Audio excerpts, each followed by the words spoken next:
Out in the back part of the yard at our house, just over the fence in our neighbor's yard, is this tiny shed. I mean, it's the regular height, but it's a pretty small shed. It's dilapidated. It's got holes in the roof. It's kind of creepy because it's old, like looks like cedar wood or something. Anyway, I was out in our garden the other day and I was looking at it and I was thinking, damn, what's in there? It could be anything. I mean, there could be a well just inside of it that's a 200-foot deep well with maybe one creature at the bottom, you know? I mean, we've lived here for 3 years. It could be a confessional booth. It's tall, but it's not really wide. For all I know, there could be like a Nosferatu-type vampire in there. And I'm down there a lot at night. There could easily be a vampire in there, or a chained-up zombie or something. I don't hear anything, but who knows what's inside of there? Maybe they have, soundproof padding inside of it or something.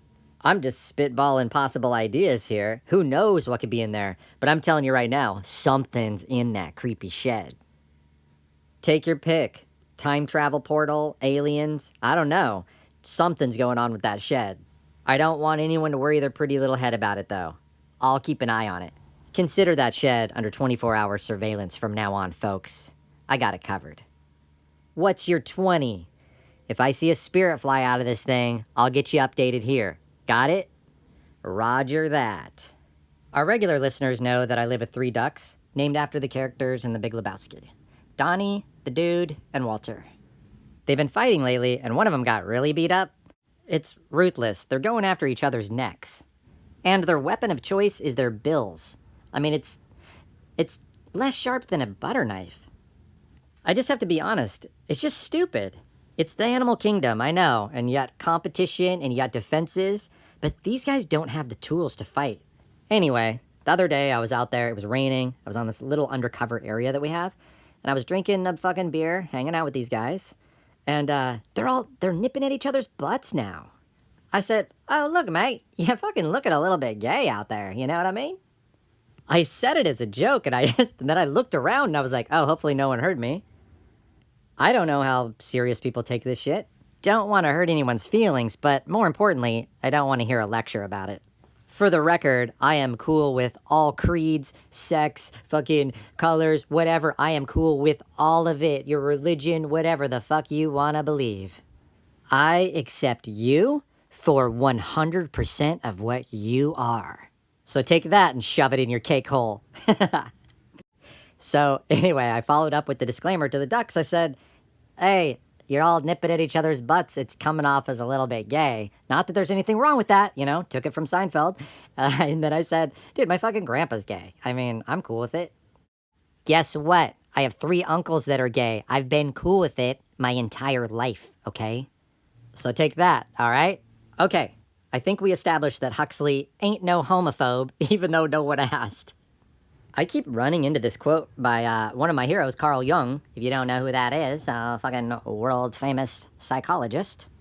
Until you make the unconscious conscious, it will direct your life, and you will call it fate. I am the biggest psychology nerd. Is anybody else like this? Leave it in the comments. I would love to hear somebody else is a psychology nerd. Fuck yeah. So anyway, we're talking about the subconscious mind, your habits, all the times when you're basically asleep and going in your routines. I read this article earlier in the week about the mind. The mind isn't doing what's best for you. Your mind is trying to keep you comfortable.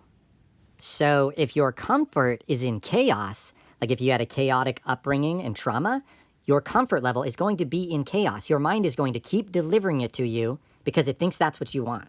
If you were filled with anxiety as a small child and felt powerless, your mind is going to seek anxiety because it's trying to get to a state where you're in that state the most and it thinks you're the most comfortable in that state. So, to my understanding, that's the subconscious there.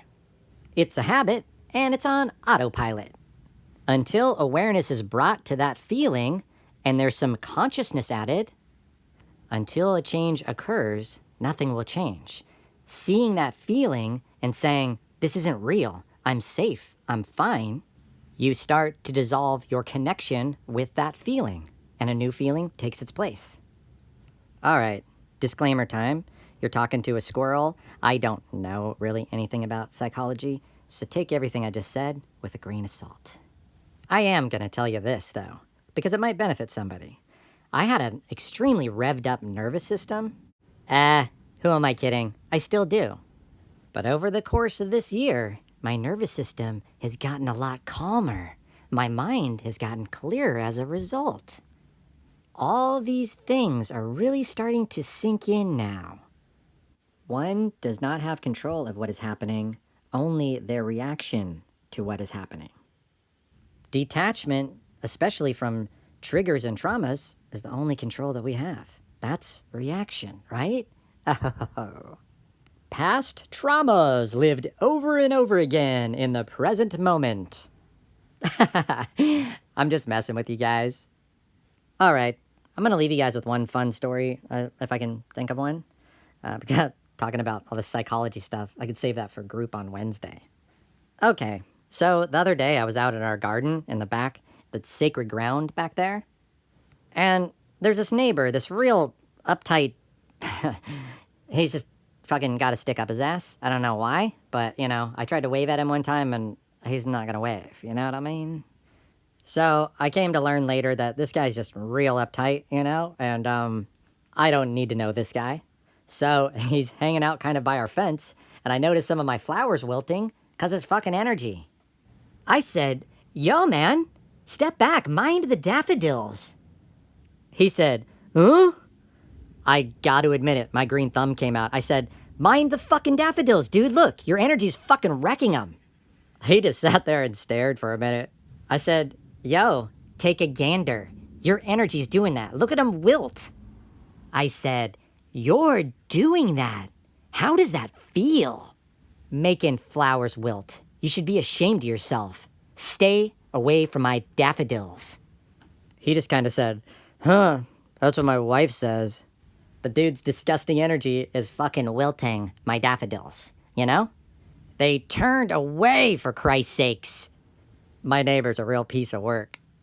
All right, I love you guys. Be cool if his house goes up for sale and one of you moves in. But until then, anyway, I love you guys. Thanks for tuning in. I fucking love the shit out of you motherfuckers. I want to give y'all a nice big smooch right on the mouth. Huxley out.